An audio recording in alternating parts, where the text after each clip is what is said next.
Evelyn, a widowed mother, began to suspect that something was wrong when her 5-year-old son, Jason, had difficulty adjusting to daycare. She noticed that he could be very sensitive and pedantic about things like his favorite song, and he didn't cope well when life surprised him. Despite her efforts to hide her nervousness, Evelyn had doubts about Jason's first day at daycare. She tried to reassure Jason that he would have fun at daycare and learn new songs, but he remained unsure.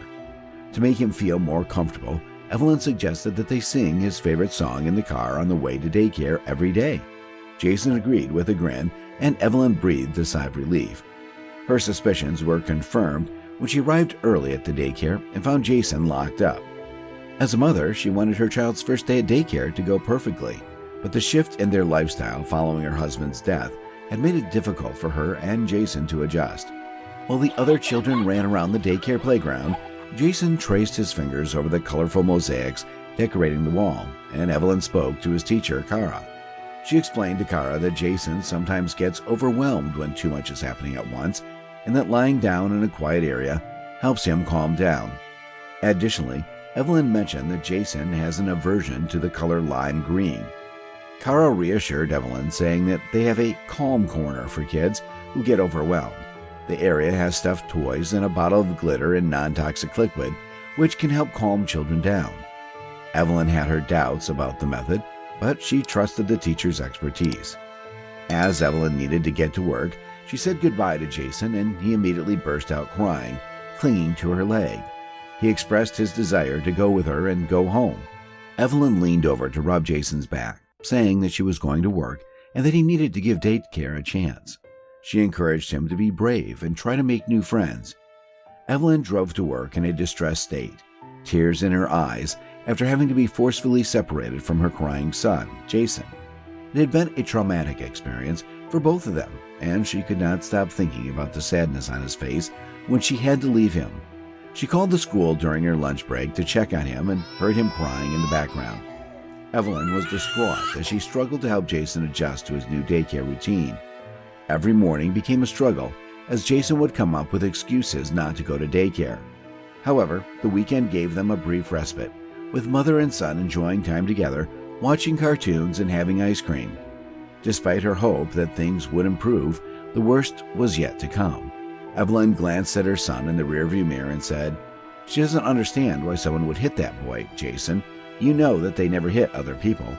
Jason's eyes were puffy from crying, and he explained that the boy had green hands and was going to touch him. Evelyn didn't know what to make of that and asked Jason what was green. She didn't understand if the boy had paint on his hands or something else. Jason started to scream with rage and bonked his head against the back seat.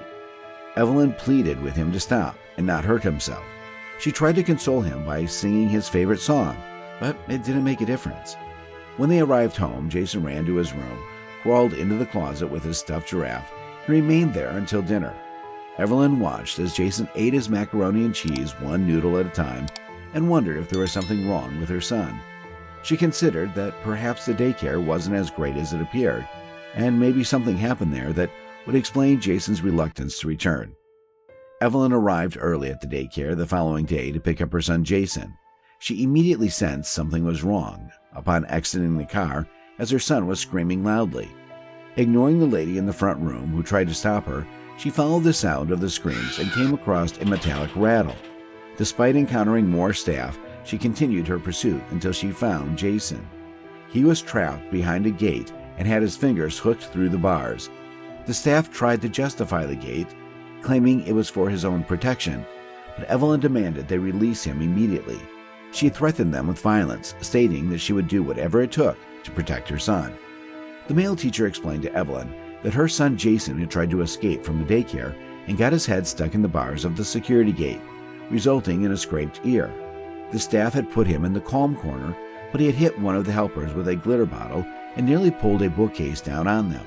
The staff had felt they had no other option but to isolate him. Evelyn was upset to see her son locked up, but after speaking with Kara, she understood that the staff did their best in the circumstances. Kara suggested they tackle Jason's adjustment to daycare in a more structured way and asked Evelyn about Jason's daily life before daycare. Evelyn explained that she had been a stay-at-home mom until her husband died in a work accident and she didn't know what to do anymore. Kara leaned forward in her chair and addressed Evelyn, acknowledging that she knew it was hard. She expressed her willingness to help and mentioned her experience working with kids. Kara suggested some ideas to assist Jason, stating that she wanted to arrange for the psychologist they work with to meet with him, as there may be other factors contributing to his behavior that need attention. She also proposed a play date with a small group of Jason's classmates in the comfort of his own home. Kara explained that this would be a safe setting and that she would be there to help out. Evelyn agreed that it was worth a try and asked for more details about the plan. Kara suggested inviting 3 or 4 of Jason's classmates on a Saturday afternoon, along with their parents, to play and get to know each other better. Evelyn was pleased with the idea and likened it to a small party. On a Saturday, Evelyn and Jason decorated their home with balloons and streamers in preparation for Jason's friends to come over. Together, they picked out which toys to keep out for the guests and which ones to put away.